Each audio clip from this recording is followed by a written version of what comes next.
jump into some more 26s here. Lot 5 will be 26-6, kind of the bear that Levi's got hooked up there on the spoon. And then Lot 6 will be 26-7, the one that he's kind of got hooked up on the bottle. These are a little bit more timid, so bear with us just a little bit as he kind of gets them hooked up. But 26-6, the one that Levi's got hooked up on the spoon, and then 26-7, the one that follows him.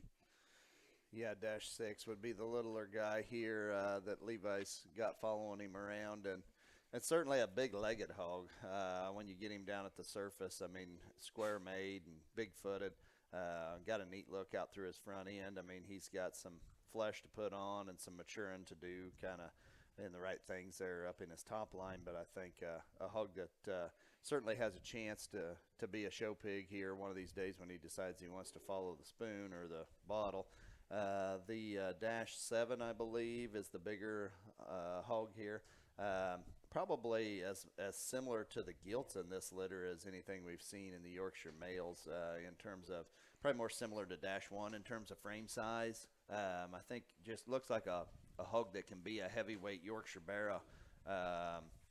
And a good heavyweight Yorkshire barrow. I mean, big legs, very dense. Hog's really pliable in the center portion of his body. I think, and a hog that's got a good look. But man, if that thing would kind of cooperate and you can see him come right at the camera, I mean, that thing's got a stout skull.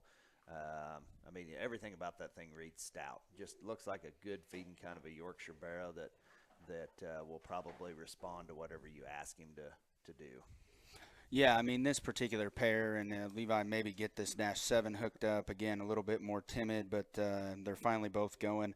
The dash 6, which would be the closest one to the camera, not going to sit here and lie to you and say he's just perfect up high, but that hog was just a little bit sick there a few days ago, but one of those that we darn sure think is quality, and he does have just a little bit of a hole there behind his blade, and you're going to be able to see it on the camera. You're going to be able to see it in his picture, but I tell you, if that one fills in and that one does the right things just from an appetite standpoint and a feed bucket standpoint, that one could be the best one in the end. His build and just his comfortability at the surface, he's got a big fat front arm and a big rear leg that goes with it. He's just the greenest in terms of his body shape, the greenest in terms of his shape, but I promise you everything still reads right in terms of his skeleton there at the surface, and I think it's all going to come, and that one will punch somebody in the mouth later in the summer. The dash 7, Brett hit it right on the head. I've always thought that this one was going to be the big heavyweight barrow that is still fresh there at that 270 plus come your Midwest State Fair.